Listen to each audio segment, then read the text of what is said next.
और तैयारी की शुरुआत में 6 महीने यह काम कर लो, तुम्हारी स्थिति बहुत मजबूत हो जाएगी। इसको डेवलप करो। यही मेन, ये मेन है, सबसे मेन। पढ़ना तो मेन ही नहीं है यार। इतने लोग पढ़ते हैं इस एग्जामिनेशन में, 2-2 साल, 3-3 साल, 4-4 साल, 5-5 साल पढ़ते हैं, इसको डेवलप ही नहीं करते कि इनके बीच का रिलेशन क्या है भाई। ये तुम मेहनत करो और उस मेहनत का कोई रिजल्ट ना दिखाई पड़े तो उससे निराशा पैदा होगी। इसके लिए जिसको भी अपने दिमाग की मेमोरी पावर बढ़ाना है,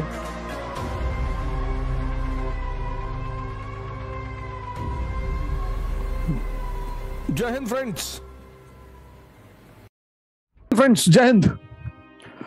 today I will tell you 4 important things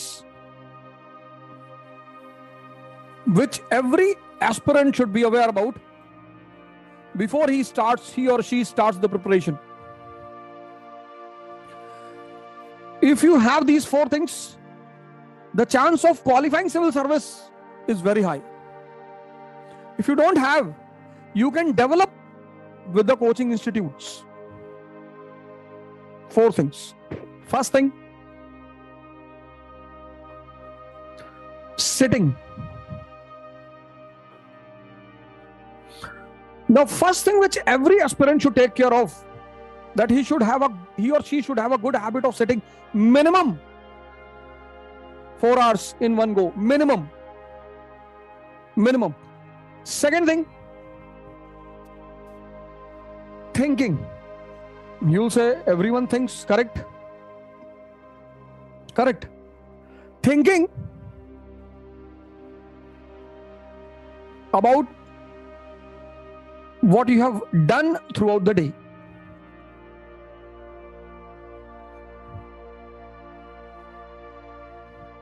Whatever you have done throughout the day, don't allow your mind to run away from that. It's a very big issue. There are people who study for 5 hours, 10 hours, 15 hours, but this they are unable to do. They are unable to do it. मतलब तुम मेहनत करो और उस मेहनत का कोई result ना दिखाई पड़े तो उससे निराशा पैदा होगी, निश्चित तौर पर पैदा होगी। तो पहला काम सिटिंग।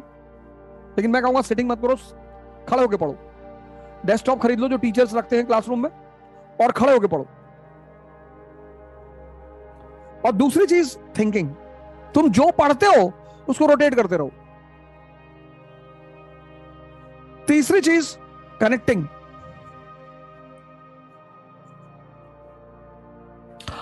चीज किसी ना किसी चीज से कनेक्टेड है।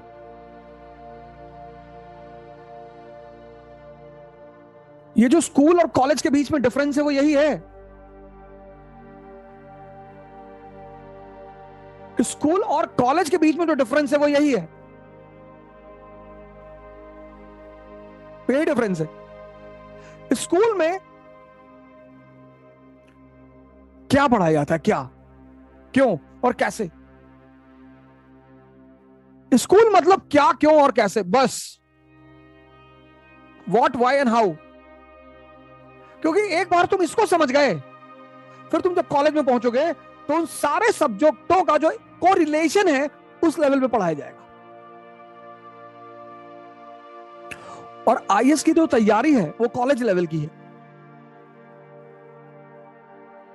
लेकिन जिसका स्कूल लेवल कमजोर है, ये अफगानिस्तान की स्थिति देखो, इकोनॉमी देखो, पॉलिटी देखो, सोसाइटी देखो, रिलीजन देखो, और टर्की की देखो, दोनों मुस्लिम कंट्री हैं। यहां की इकोनॉमी देखो, पॉलिटी देखो, सोसाइटी देखो और रिलीजन देखो।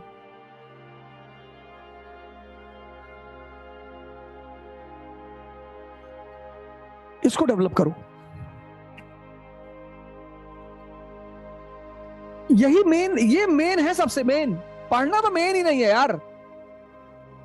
इतने लोग पढ़ते हैं इस एग्जामिनेशन में, 2-2 साल, 3-3 साल, 4-4 साल, 5-5 साल पढ़ते हैं, इसको डेवलप ही नहीं करते कि इनके बीच का रिलेशन क्या है भाई। ये एक के टच करने से दूसरा कैसे प्रभावित होता है, ये ये है कोचिंग आने का मेन उद्देश्य. This is the main objective when you come to the coaching institute.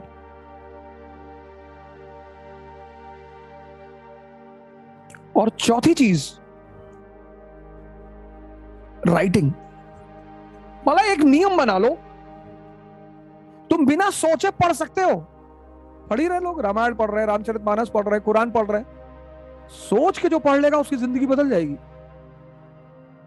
तुम बिना सोचे पढ़ सकते हो, तुम बिना सोचे लिख नहीं सकते. इसके लिए जिसको भी अपने दिमाग की मेमोरी पावर बढ़ाना है, उसको राइटिंग शुरू कर देनी चाहिए. 10 पेजेस पर डे मिनिमम.